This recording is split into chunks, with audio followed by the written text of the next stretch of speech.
In 2004, things were going from bad to worse in the Iraq War, and American soldiers and Marines found themselves in a series of savage fights, battling from house to house in places like Fallujah and Najaf.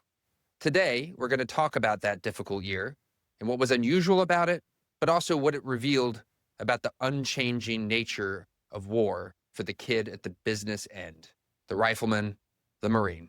Let's get into it. It is a prescription for war, this Iraqi invasion of Kuwait. December 7, 1941, a date which will live in infamy. The bloody experience of Vietnam is to end in a stalemate. We continue to face a grave situation in Iran. We shall fight on the beaches, we shall fight on the landing grounds, we shall fight in the fields and in the streets. We shall never surrender.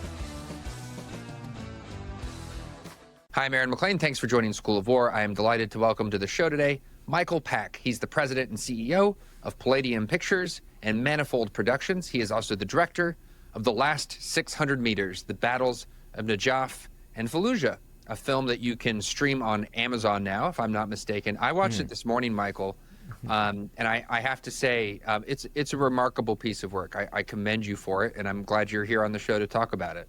Well, thank you, Aaron. It's a pleasure to be with you.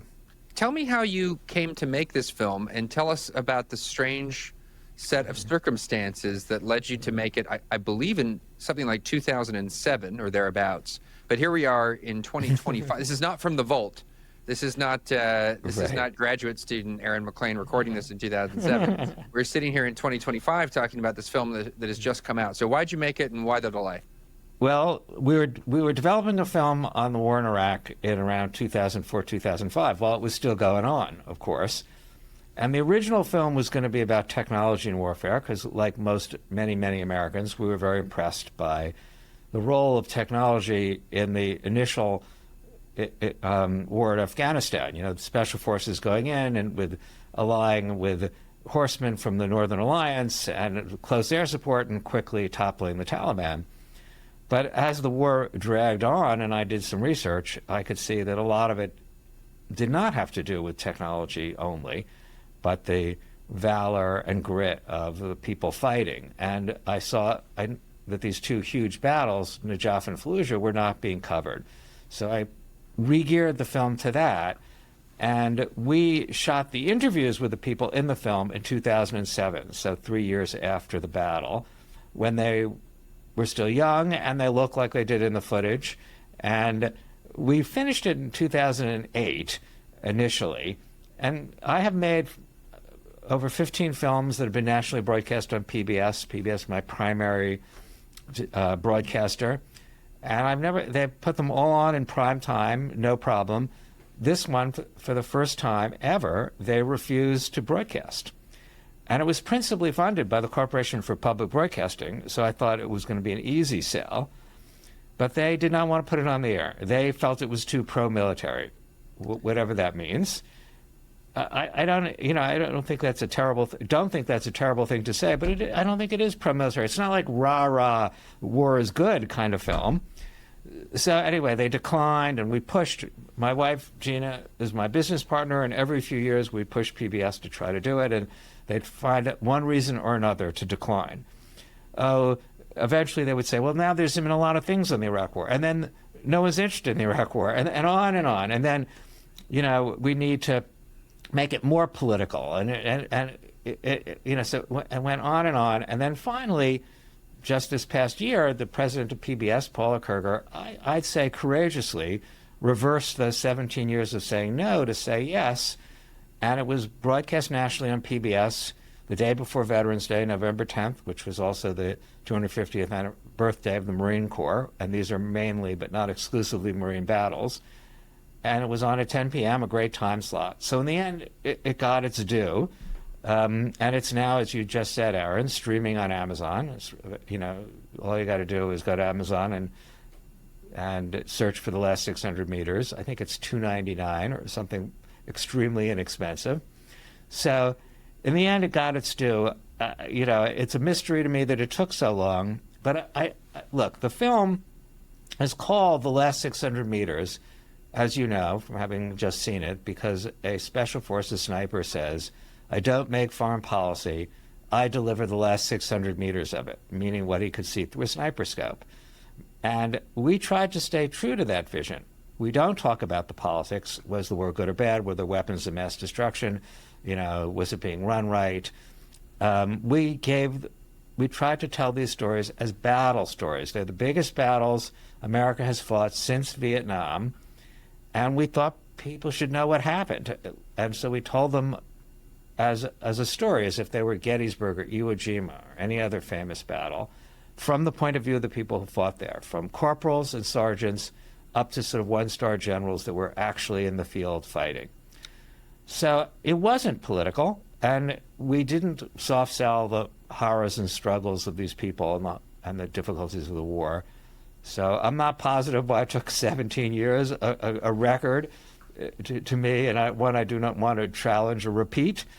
But I do think it got caught up in the politics of the moment in 2008-9, and I hope that now people can watch it and appreciate, for instance, the heroism and valor of the people fighting without being clouded by whatever they think about the Iraq War. So maybe its time is right.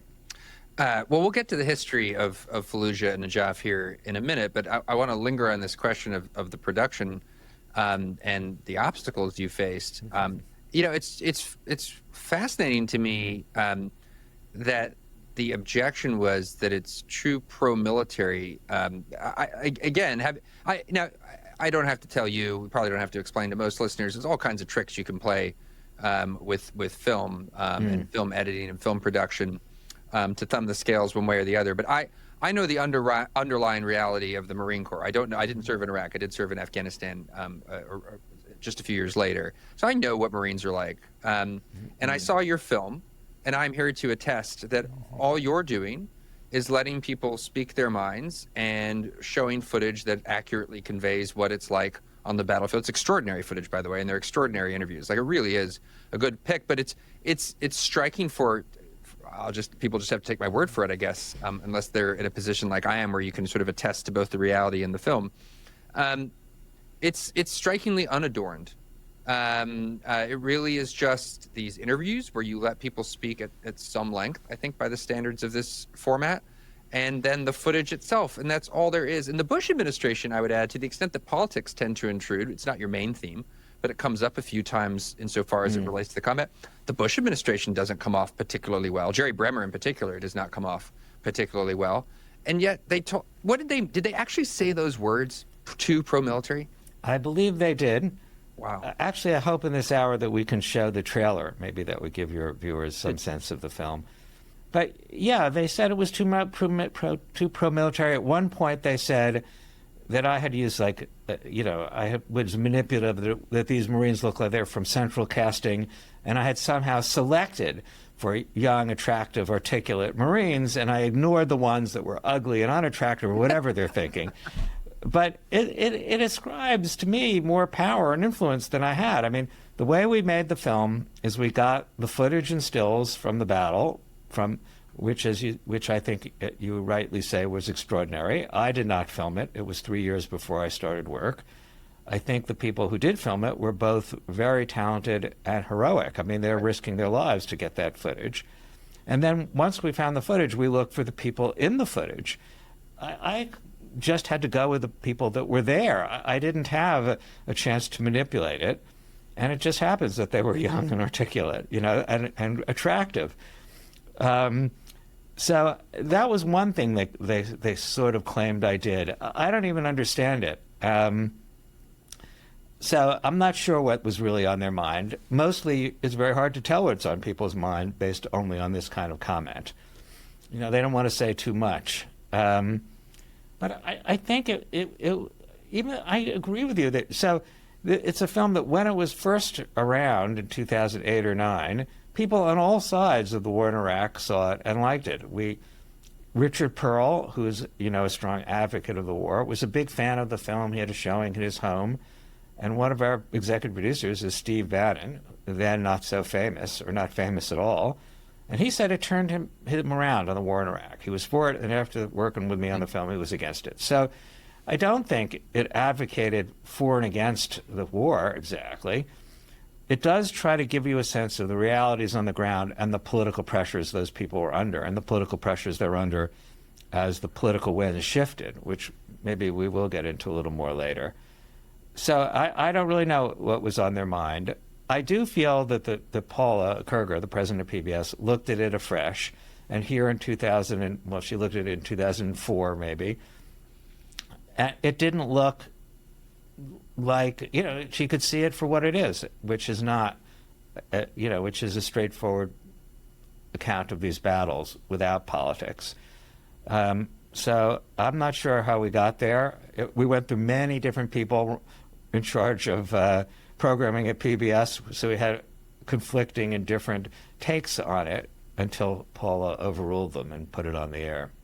Let's get to the substance of the film, and let's go back to the year 2004.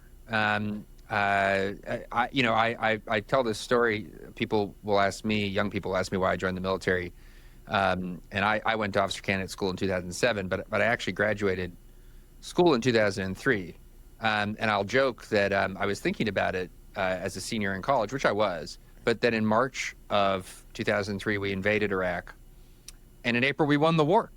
Saddam's statue came down, the mission accomplished banner went up, and I thought to this is actually true. I thought to myself, gosh, I mean, I missed it. It's like, the Gulf War happened when I was a little kid, and now this happened when I was in college, and timing was off, and I wasn't there, and I just missed it. I missed Iraq and Afghanistan. So be it. I'm not going to join the peacetime military. That sounds really unpleasant, to get up really early and get yelled at and stuff for no good reason. So I went on with my life. Obviously, it became apparent that I had missed nothing, but I'm going to ask you in a second how we realized going from 2003 into 2004 that we had not, in fact, won the war, and we still had some major problems to deal with. But first, let's play the trailer to your film. So here's the trailer to The Last 600 Meters. It was almost as though there was a boogeyman out there. We were facing a lot more enemy than we had the capability to deal with. They dug trenches, they fortified houses. They were ready. We wanted to go. We were just waiting on the edge of a knife. When are we going to get to go? The order is seize the city. RPGs, small arms fire from everywhere. Come on. I told him that I wanted to go, and he looked at me and said, "Sergeant, you're going to die." The destruction is just horrible. The hardest thing about fighting this enemy is they're not afraid to die. If they're not afraid to die, then how do you fight them? Ramps going down! Be prepared to start at one end of the city and fight your way through to the other end.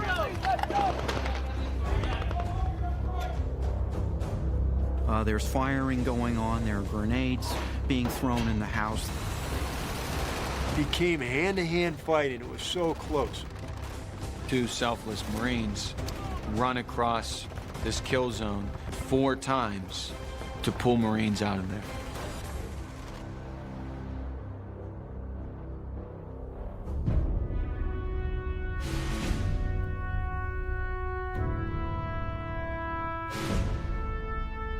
I wasn't worried about, getting shot or getting wounded. I was worried about the guys to my left and right.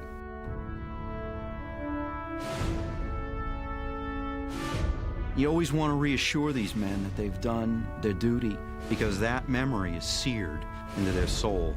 They never forget it. None of us do. Foreign policy, I don't make it. I just deliver the last 600 meters of it.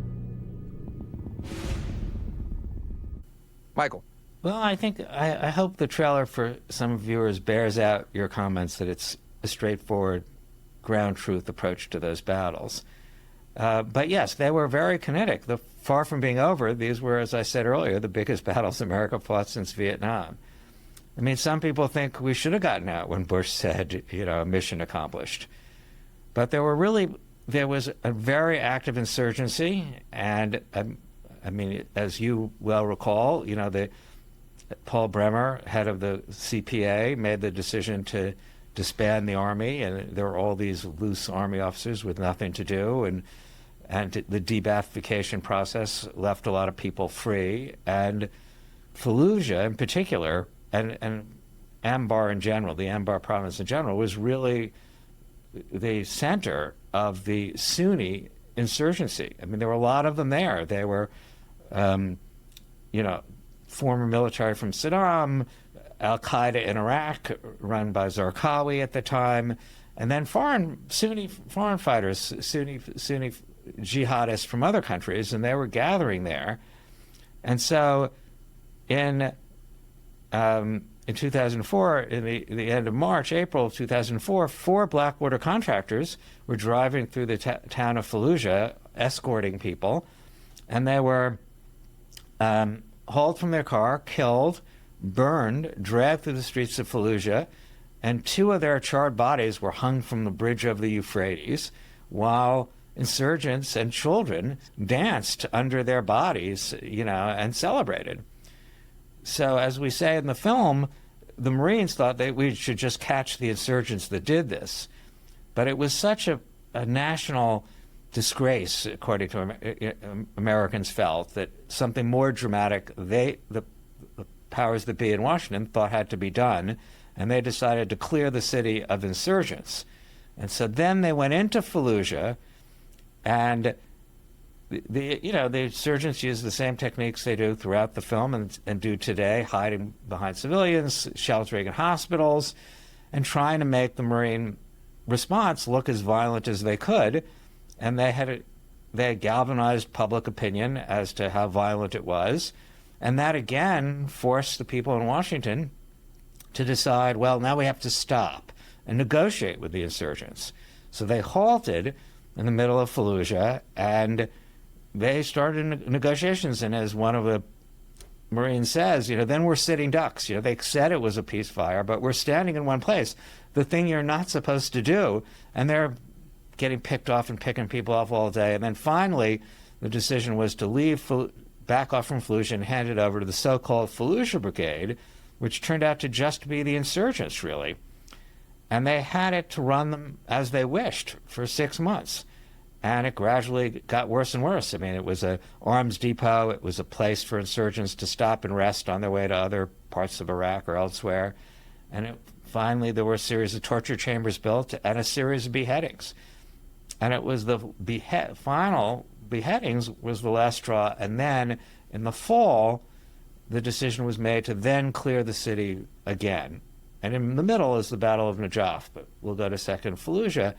So then they clear the city, and because they got so much negative publicity the first time, they say all civilians should leave. And then like 80% of the city, a huge mass exodus left, and mostly went to nearby Ramadi, still in Anbar.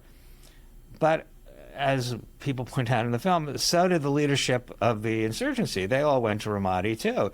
So the people left behind in Fallujah were some civilians and jihadi insurgent foot soldiers who wanted to kill as many Marines as they could before they were killed. So they were all hopped up on amphetamines. I mean, they were just ready to die. So it was a particularly brutal fight, and they finally cleared the entire city. But they did that, as it said in the film, they didn't push on to Ramadi. They declared it a victory, and the insurgency lived on. So they did clear Fallujah. It was a victory, but it was that kind of a victory. It was a kind of plus and minus that you get in an insurgency.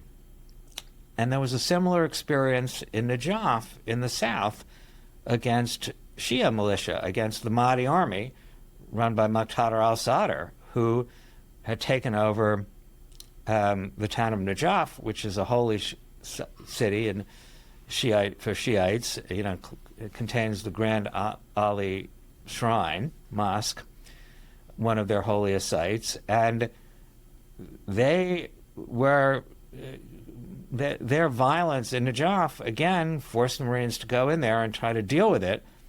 And they start off fighting in this cemetery, a very surreal place with a huge, vast area with many layers above ground and many layers below ground. And the Marines finally push the Mahdi army into the center of the city, and then they all shelter in the mosque, knowing that the Americans cannot bomb it. And the plan was to train a whole bunch of Iraqi special forces who could go into the mosque. But just at the last moment, another Shiite leader, Imam Sistani, comes. He makes a deal with Sadr, and the Sadr people leave to fight another day. So, in a way, they sort of cleared Najaf. In a way, the Mahdi army remained a problem forever. I mean, Muqtada al-Sadr around today. So, these are these kind of battles. They're heroic, they're challenging, they're very kinetic. But, you know, in a counterinsurgency, there are rarely clear victories, and these were exactly that kind. One of the things that's striking to me about this portion of the history that you're focused on for the documentary is this first moment of, let's just say, bad political decision-making, or bad political decision-making insofar as the use of military force is concerned, which is the decision to, over the objections of General Mattis. I think this is Bing West's account as your interviewee of Mattis's decision-making. I presume Mattis has been on the record on this, but I haven't seen it. He is on the record. Okay. So you know, you have General Mattis, these Blackwater guys are murdered. You have Mattis, not just killed, but dismembered and horribly displayed and everything else. You have Mattis saying, look, we've got all the guys on tape who did this. We're going to go in and get them. That's my plan. And he's overruled. He's overruled by his chain of command all the way back to Washington. And this is actually this is opposite to the conventional way in which I think people think that military political interference tends to work. Often it's the military complaining about restraint. And indeed, there are numerous examples of that in the rest of the account you just gave, where we wanted to go further, we wanted to do more, we wanted to follow up, we wanted to finish things, and for political reasons, the judgment was, no, we're not, for a variety of reasons, we're not going to finish things here. But actually, the story you tell is one of more of a rope-a-dope or a back and forth, where it begins with a military action that the local relevant military commanders do not want to undertake. And then, a couple weeks into it, for the very reasons that presumably General Mattis didn't want to undertake it, having started the thing, then we stop at mid-course, only to have to go back and do it, capture the same streets again. I mean, it's a tragic tale of political military interaction, where, you know, you're portraying these characters, these Marines, who are generally speaking pretty good at their jobs, and come off, because again, I can attest, I actually know some of your interviewees personally. They are good people, and they are good Marines, and they are trying to do their job as best they can. And all they kind of ask of the political chain of command is that it do politics well. And that doesn't seem like the politics is being done very well, Michael. Well, I agree with that. I mean, you know, yes, in retrospect, it looks like General Mattis was right. I will say, in defense of these Washington policymakers who are hard to defend, that it's challenging to fight these kind of wars. I mean, they can't, you know, so the decision to halt the first Battle of Fallujah was a lot of pressure from the Iraqi government, you know. So the question is, you know, are we standing up an Iraqi government that we can trust if we overrule them? Do they, you know what's going on here? I mean, we can't undercut their authority. You know, it's a complicated political question. The military questions, I have to say, even on School of War podcast, are simpler than these diplomatic political questions. I mean, I don't think we did a great job working it all out, but I see the challenge, really. I mean, we picked the wrong political people to support in Iraq, for one thing. We propped up the wrong people, as we so often do. You know, but you know, your choice is always about among corrupt, imperfect people. So whoever you pick ends up problematic. You know, so it's very tough to make those choices. Yeah, General Mattis. I think that it's, my sense is, as a general rule, as I think, you know, people like General Mattis, you know, they don't want to send the Marines into meat grinder combat for no reason. I think they are cautious about that in a good way. It was the younger Marines, really, that really wanted to push forward in my film. I think that in retrospect, he was right.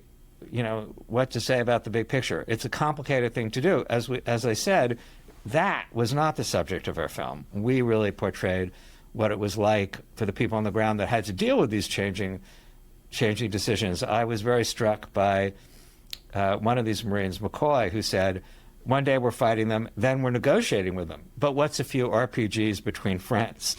A very bitter comment by a very tough Marine. You can see how galling it is to then be dealing with them like that. I mean, so we empathize with them. How to solve the political problem. We don't deal with it.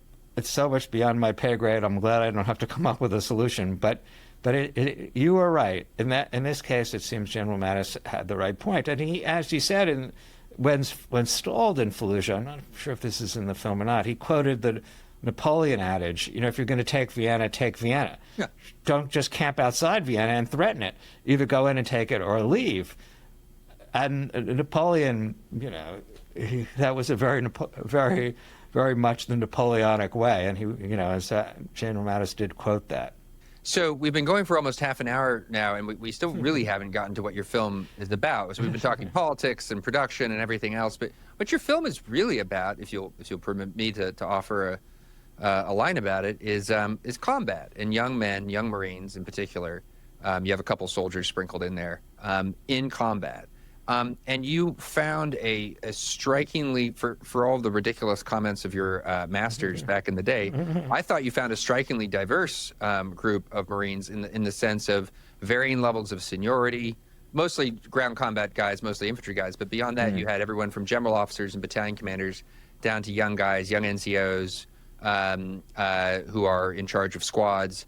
One of the most affecting moments of any number of affecting moments in the show to me was, and forgive me, I don't have his name right in front of me here, but you have a young Marine, enlisted Marine, who takes over his squad after his squad leader is wounded. And he says something that I think is very true, and I think anybody who's been to combat has to sort of learn for themselves. It's a two-parter because he's describing taking over the squad on this awful day when his boss is hurt and a lot of other Marines are killed. And he says, the tone of everything changed. It went, these are not his exact words, but basically what he means is, and a lot of, we've all experienced this, those of us who have been there, is the dirty secret about combat and war is that so long as you're okay and your friends are okay and nobody's getting badly hurt or killed, it's kind of fun. It's kind of fun. And then somebody gets hurt or somebody gets killed and it flips on a dime from being kind of the most awesome game of cowboys and Indians you've ever played to this completely different human experience characterized mostly by anger and fear and these very raw emotions. And he's I'm putting this in my own words, but he's giving his own version of this point, and he's breaking up emotionally as he's conveying this. And I don't know how old he was when you were interviewing him. He was not out of his early 20s, which means he was even a little younger when he was probably a teenager when he was doing this. I think so, 18, 19. Garrett Slawiecki, that is. Yeah, he said, then it was personal, as he says. Then it was personal, yeah. And, yeah, I mean, I think I mentioned to you before the broadcast, we had a screening here in Washington where we invited a lot of the veterans, including Garrett. So now they're not teenagers, so it was amazing to see them 17 years later. But a lot of them still have the same spirit they actually had 17 years ago. It was encouraging to see. But yeah, I think that's right. It's I wanted to capture that what it's like. I mean, if we're going to send these people into this kind of combat, we should see and appreciate what it feels like on the ground. And I believe that there'll be this kind of combat again. People prefer combat like World War I or even Gulf War I, not this. But in human history, counterinsurgencies are, I think, the most common kind of warfare. And we see one going on with Hamas in Gaza right now, and it's not that dissimilar. Not America, of course, but I think it'll happen, and we should sort of understand it, putting them under a lot of pressure. I mean, there's that kind of combat pressure, and that squad was breaking down doors throughout the city of Fallujah, going from north to south, and you break down a door, and how do you know what's on the other end? Is it a civilian that you're going to be court-martialed if you shoot, or is it an insurgent that if you don't shoot him, he's going to shoot you? and you got to decide that quickly. And as you just said, Aaron, you're like just out of high school. You're 18, 19 years old. I don't know what you were like at 18 or 19, but I wasn't. I was kind of an idiot. So, it's very hard. I mean, it's asking a lot out of them. So it's a tough, I wanted to give that sense. That is what the film is about. Some of these young officers that you've interviewed, these are the guys that I know, and I know them because they were my instructors. So not long after you made this film, I went through Quantico, and this generation of officers who had served as platoon commanders, or in a couple of cases, company commanders in Fallujah and then later Ramadi, and I guess Najaf as well. They were all in Quantico in 2007, 2008. In fact, I didn't ask you this, but I wouldn't be surprised if you did your interviews there. And so Scott Cuomo, who is still in, was one of my instructors. Kobe Moran, who is still in, was one of my instructors. I haven't talked to either man in years. In fact, I don't think I've seen then Major Moran since he was my instructor in Quantico. It was actually kind of jarring to. He also looks the same because you're filming it from around when he was my teacher. So it was very jarring. It was like a ghost from a slightly scary ghost from my past, suddenly appearing on the screen. And we student officers, looked at these guys like they were gods, because these guys many of them had been both in the invasion. Many of them had done 2 combat deployments, so that around the time of the invasion, if not the invasion itself, and then the sort of Fallujah, Ramadi period. And there they were teaching all of us, as it turns out, after the fact, to go fight in Afghanistan. Though we actually didn't know it at the time. We were all still sort of preparing to go to Iraq at that period in time. And they come off as impressive in your film because they are impressive. Like Indeed, they are impressive. It's an impressive group of people, the people who command infantry. I mean, there's some big organization. There's always a quality spread, but on the whole, like the Marine Corps has the reputation it has for a reason, and you show it in the film. Exactly. They are impressive. And, Scott Cuomo was at the screening, for instance. He looks kind of the same, I think. He's a very Marine. The shave. Yeah, you got that. He's a Marine-looking Marine. That's right. PBS has a point. He's a sort of central casting Marine. But yeah, I think that I think this group of officers and soldiers and Marines from that battle, like a little like Vietnam, they're caught up in people's negative feelings about the war, and they're usually asked on documentaries and on TV about PTSD and coming home and struggles, and all that's pretty real. And they're less articulate about that than we ask them about what they did. It's hard to talk about that, and people don't like talking about that, whereas they understood the battle and what they did, and they're particularly articulate about that. I will say, I was also impressed by all the Special Forces people that we interviewed. Yeah. They're great, too. A different culture, but a great culture. And I've heard from a lot of them, since the film is out, because their stories are even more rarely told for obvious reasons. So it was a privilege to meet these people at the time. It changed my own life and life of my children, and and it's an honor to tell their story, actually. And I think it's important for people to know their story, especially people even beyond the kind of people that would watch the School of War, but people who don't know anything about the military. I mean, I was really happy it was on PBS. I was tempted to take it elsewhere, but I wanted people who maybe were not connected to the military and unsympathetic to it to see the film and understand. It's striking that this all began as a project about technology, which there's plenty. Your film depicts plenty of battlefield technology. You have a lot of aviation going on, but it's of course not what your film ended up being about. And the things, I mean, you actually there's a haunting image, and I've seen plenty of things for myself, and you actually succeeded in jarring even me with the dog and the leg, which there's this Homeric quality to some of the footage and indeed some of the accounts given in the interviews by the Marines. Your film ends up setting aside technology, but also setting aside the unique complexity of counterinsurgency, which is its own special topic and worthy of great attention and study. I think your film is really about the things about war that just never change, at least for the infantrymen. Well, that's true. There's a lot of that. I mean, from the point of view of the NCOs, it looks the same. It's about their buddies to the left and the right. It's about the horror of war.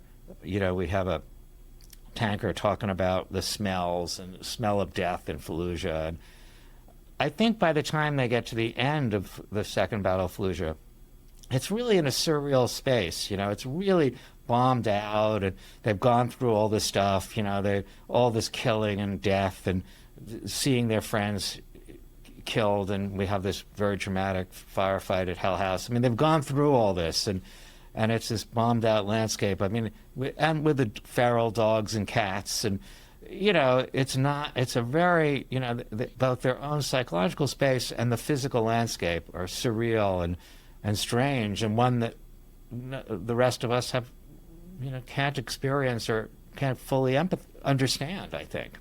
Let's talk a bit about the Hell House, because I think it would be, it's a famous episode within the Marine Corps. And it's possible even non-Marines have heard about it if they've spent any time looking at the Battle of Fallujah. But I think it's an episode that illustrates just what was so challenging about, I mean, in some ways, literally about the terrain of Fallujah, just the way in which the fighting not only went house to house, but the way the houses were built and the way the insurgents were operating. It all kind of is summed up in this story of what comes to be known as the Hell House. What actually happened there, Michael? I think it should be famous. It is famous in the Marine Corps, but I think most people have never heard of it, the average person. The average person's never even heard that there was a battle in Najaf or heard the city. I mean, it's amazing. You don't have to go far from people who know something about the military to get to a wall of near total ignorance, as you probably know better than most.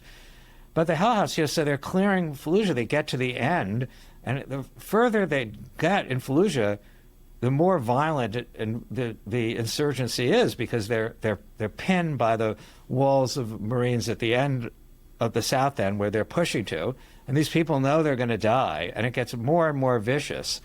So towards the end of Fallujah, there's a bunch of Marines get trapped in this house, and as you say, they're very solidly built. You know, there's a lot of concrete, a lot of rebar, very well described by the Marines. And they've got these Marines trapped, wounded, but not killed. And the insurgents are above on the second floor shooting down, obviously ideal position to be in. And they've got these people pinned. And they know that Marines have to go in and pull them out. So that more Marines go in, they try to pull them out, and they get wounded. I mean, it's a very old-fashioned, if I might say, kind of technique, but it works all the time. It works without fail, and more of them go in. They're trapped in this place. They can't, you know, they can't bomb the whole house because they have trapped Marines. They can't, you know. So Jesse Grapes, who, you know, then a lieutenant, I don't know what he retired as, but he tells the story, I think, brilliantly. You know, they're all trapped. He and a colleague, in order to get in through a different entrance, where there are bars on the window, have to pull the bars apart, take their Kevlar off, and then go into this kill zone without any armor. I mean, it's scary enough anyway. And they and their people with them managed to pull these people out, crossing the kill zone, he says, 4 times. And, you know, there is within the Marines, a famous image of one of them being carried out with still holding his pistol. Or Sergeant Castle. Castle. Famous picture of Brad Castle. And I do have to say that the photos of that, which came from this guy Lucian Reed, are brilliant. And Lucian Reed is there. He's being shot at too, and he's thinking about the composition. I mean, the photos are beautiful. They're beautiful, and you know, and it's, you know, they finally get everybody out. They level the house, and you can see them in recovery from Hell House. Their faces after the battle, as he said, you know, as Jesse Grape says. You know, I can't believe I experienced that. I can't believe I'm still alive. You know, there's that feeling, you know, how come I'm alive? You know, I mean, how did that happen? You know, and it went on for a long time. It's very hard I think it's another thing for those of us not in combat to appreciate. You know, you can get your adrenaline going and for a short burst, but to do it for a long time, you're sort of wasted after you've done that. I mean, you're scared about your death and the death of your friends for a long time. And then when it's over, you know, you're totally drained. You can see it in their faces. So it's a story of tremendous courage, and they got, you know, as well as, you know, just grit and valor in clearing that hell house. It ought to be, you know, it should be like Pickett's Charge or something. You know, it should be remembered. I'm glad it's remembered among the Marines, but I hope now more broadly. I remember being fascinated by my dad, who was a 30-year veteran of the Army, explaining to me when I was a kid that war really wasn't like the movies for lots of reasons, but the one he was focused on was it's not fast. Like you watch, you know, you watch these movies and you think, you know, if you watch Saving Private Ryan, you think they get off of Omaha Beach in about 20 minutes, you know? And I got to see that in the theater with my dad, which was a real treat. But you know, his point was, look, these things go on hours, all day, through the night. You know, you're eating, you're going to the bathroom, you know, like as the shooting's going on. And as with this Hell House episode, you know, this is not a 10-minute episode. This is I mean, at one point there's sledgehammering the bars on this window. Yeah, right. I mean, this stuff takes time. And yeah, I can only imagine the profound exhaustion that those guys in particular must have felt. We focus too on the stuff they're doing between the battles, you know, so that we try to give that sense. And as our tanker friend says in the film, you know, and then you never really think about this, but the Marine tanks have no air conditioning, unlike Army tanks, I'm told. I've never been in a tank in my life, but on behalf of Marine Corps tankers, allow me to say, who needs it? Yeah, who needs it? And but they're in Iraq. You know, it's hot. They can't open the hatch too easily. You know, they're in urban combat. So he was saying, you know, they have to. So he says, do their business in the tank, and then wait for a moment where they can finally throw it out of the tank. And then they're there and they're sweating and there's all the grease and everything else in this tank that's hot. You know, you know, it's just this sort of inconvenience of it, and it goes on a long time, as your father says. You know, they're in there a long time. Anyone could put up with that for, I don't know, 30 seconds, I guess. But, you know, all day long, you know. So that's right. There's a lot of that in warfare that you don't really think about. Just to extend your tribute to the photographers out there, I had a Washington Post photographer with me when I was the platoon commander in Afghanistan, Andrea Bruce. And they had wisely assigned me a photographer because I had gotten in trouble just a couple weeks earlier with a reporter for the AFP who really screwed me over, if I do say so myself. But I should have also known better. I was old enough to know better. I had been with my Marines in a pretty nasty fight where we had lost 2 Marines, Zach Smith and Dan Angus. And this reporter was asking me after the fact, like, how do your Marines feel about the rules of engagement, you know, given everything that's happening? Because it's sort of peak Stan McChrystal rules of engagement period in Afghanistan. So we were actually very limited in the kinds of supporting arms and aviation we could use.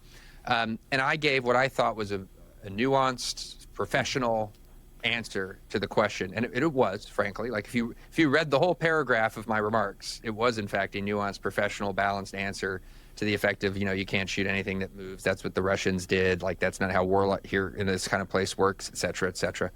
But I somewhere in there, I had included the clause, look, of course my Marines want revenge, comma, you know, and then continue to go. So the front page headline out of this AFP story was Marine Lieutenant, we want revenge, or something like that.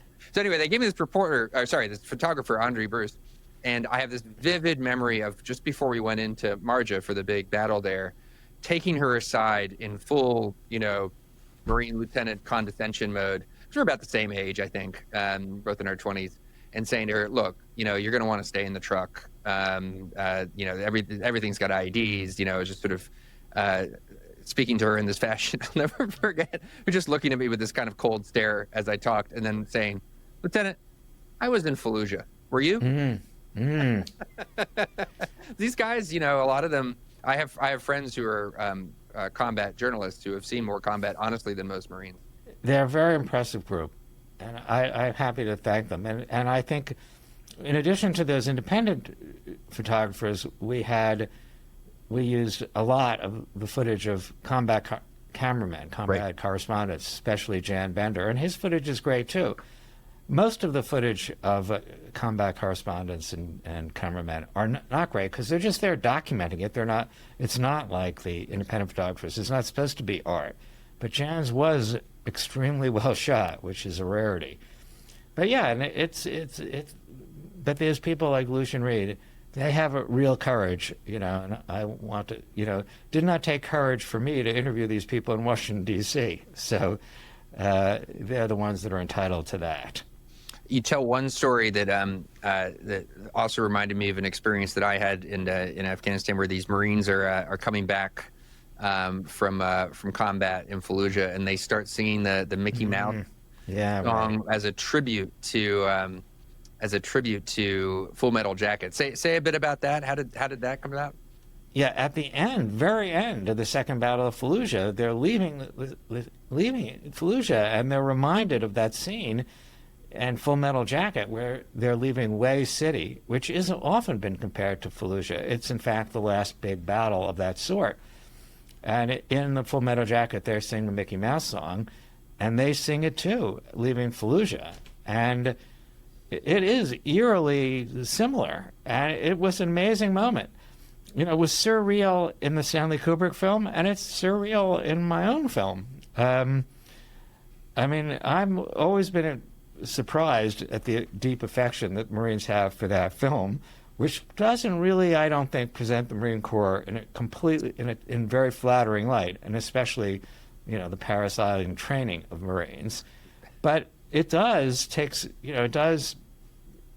depict the combat in a pretty realistic way, and he did capture that sense. You're out there, it's over. You need to do something. You need to let off steam. You need to, they need to do something else. And I think it was a great moment in the film. And actually, in our screening, the guy Slawatiki, who talked about it in the film, talked about it at the screening again. He was struck seeing himself do that 17 years earlier. So yeah, it's an interesting thing, and there are other things they do. I was shocked that I think in the middle of the Battle of Najaf, they got to rouse the troops. One sergeant major type person gives a pep talk based on the Agincourt speech of Henry V. Yeah. And he gets it pretty right, I think, and they're all appreciate it.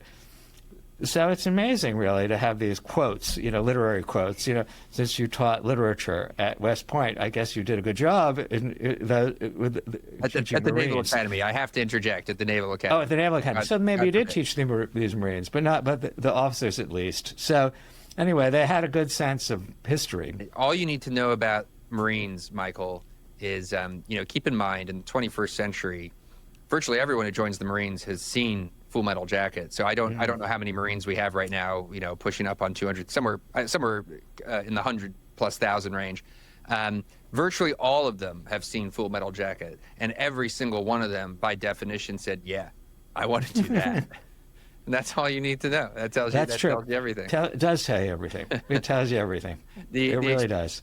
The experience I had that it reminded me of it's funny. It's like this Kubrick portrayal of them singing, Mickey Mouse, Donald Duck, is meant to have a kind of nihilistic, edge. It's with the meaninglessness of it all, American consumerist culture, et cetera, et cetera.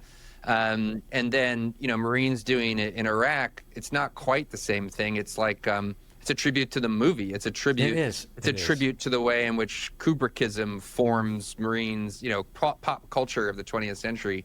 And filmmaking forms Marines' self-image. And then what I saw, which is not uncommon, by the way, you see Marines coming back from Iraq and Afghanistan, they'll make these little movies for themselves, and you can find them on YouTube, and they'll often be set to 60s or 70s music, because it's that they wanted, they're not, it's not an aesthetic choice. I mean, well, it is an aesthetic choice, but it's not so much a considered one, I think, typically, as that's the kind of music that goes with this kind of footage. That makes it look cool. And so we're going to pick music like that, along with a lot of metal. You get a lot of metal music as well. But the experience I had in Afghanistan was it was an awkward situation where a squad of mine, led by my best squad leader. They got into a pretty tough fight and did a good job. But I think they were wheat fields. The fields they were in got lit on fire. Either they or the other guys are just, it's an unintended side effect of the firefight lights the fields on fire.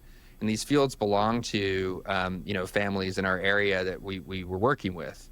And so I had to ask them from my, comfy position hundreds of meters away to put out the fire after they were done, fighting for their lives in the field. And I had mixed feelings about doing that as I did it, but I did it and they did it because they're Marines and they do, stupid stuff like that when somebody tells them to do it. And then as they were finishing up and they were walking back, they sang loud enough for us to hear it at the outpost, the Marine Corps hymn. Wow. Which had an ironic edge, let me tell you. Sure. It was not. Sure. It was not it was not an unironic tribute to their beloved Corps. Sure. But it was an amazing kind of moment. Amazing moment. You're making a film about Afghanistan, right? That's right. In addition to these longer films that we've done through Manifold Productions, we have started a new company, Palladium Pictures, also doing new longer form pieces, but also shorter pieces with the Wall Street Journal opinion section. We've done 2 already. They're free on the Wall Street Journal site at wsj.com/opinion docs or findable through Palladium Pictures. And one of the upcoming ones is on the withdrawal from Afghanistan. And so these are designed to be 30 or 40 minutes, unlike the last 600 meters, which was 90. And it's about the withdrawal from Afghanistan, the other end, maybe, of the global war on terror. And it had, of course, it ends with a scene very similar to the one you just described, where the Marines are asked to clean up the airfield before the Taliban take over. I mean, it's that same thing that you described, but way worse. Yeah. I mean, cleaning it up for their enemy of 20 years to come so that they don't have to clean it up. I mean, I think they really felt, as you say, they're Marines, they do what they're told, but they were unhappy. If they could think to sing the Marine Corps hymn in an ironic way, I think they would have, but that didn't occur to them. But it's an amazing story, too. I'll just say that one thing I feel strongly about is that the veterans of the end there, the HKIA veterans, do not get their due, even more so than the ones from Fallujah and Najaf, because those are big battles, everyone knows it, and in the Marine Corps, even if not generally, they are celebrated. But I think the young Marines that had to stand at the gates, not just the ones that were killed in the suicide bombing, but the ones that had to stand at the gate and do horrible things like decide who would live and who would die, really, we Americans as a whole, we in this country, owe them a great debt. And you can't get a medal for standing at the gate. You don't get a combat medal. It's not exactly combat, but it's hard or worse than combat. And I don't think they get their due. And I hope my documentary, when it comes out, helps in that process. Yeah. Yeah, I agree completely. We had a great conversation earlier this year with a veteran of that episode, Jeff Ball. Oh, yeah. Who was right there. And, his Marines and all the troops who were there, many of the Marines, I think the main issue that they face is, first of all, it's not a set-piece battle like Fallujah. The Marine Corps, as evidenced in your film, the Marine Corps is not thrilled with the political context and decision-making that put them there, but they're proud of the battle. They're proud of getting the job done in the end. No one's really, at the sort of mid to higher levels, no one's really proud of what happened in HKIA. Maybe a couple of delusional former Biden administration officials. But the whole episode is a bit shameful. But none of that shame accrues to or is the result of the young Marines, soldiers, etc., standing post and taking the risk, and some of them dying there. And I agree with you completely. I mean, it is as an episode in what the United States military is capable of, just as impressive as plenty of other things that happen in the war on terror, and it does not get its due. Yeah, I think you put it very well, Aaron. For all those reasons, that as Jeff Ball talks about this, moral injury issue, which is obviously a term very familiar to your viewers and listeners, but I don't think to the general public, where you're asked to do something or witness something that runs counter to your values. It's different than, than suffering PTSD from normal combat. And so they talk about, they following the directions of the State Department, they have to take this. People try to get into the gates, they review their papers, and they're ushering, some cases, women and children out of the gates to be killed by the Taliban. You're an 18-year-old, 19-year-old young Marine. As you said, you want to be in the Marines because you think it's a great thing, you want to defend America, and you probably think of yourself as a defender of women and children. I mean, in the best possible way. And now you're taking them out of the gates to be killed. They're going to be killed. I mean, it's a horrible thing to ask young men and women to do. And yeah, it's not combat, and they're not really being shot at, and it's not a set-piece battle, and it's in the middle of one of America's greatest defeats, right? So people want to forget about it. But I think that for all those reasons, but it doesn't take away from the fact that they did this thing for us Americans, the classic military thing. They're doing the things we don't want to do. This have to be done.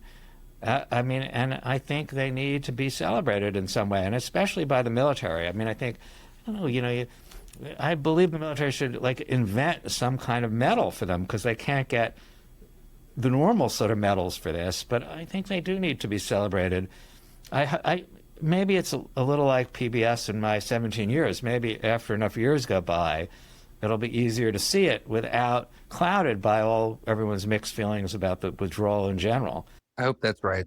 I hope so too. I mean, people celebrate and talk about the 13 people who died in the bomb blast, but I'm thinking of the ones that didn't die.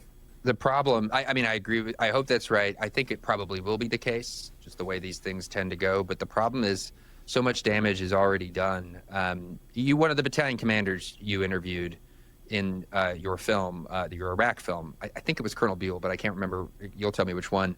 Talks about how it's so important to tell Marines who are wounded that they did a good job. And he has this great sort of riff where he says, you do it before the medication takes hold, because they won't remember after the medication takes hold. But if you get to them and you tell them they did their duty and they did a good job before the medication sets in, they'll remember that for life. And it's it's like a quirky point, but a deeply powerful one, and so true. And it's there's another.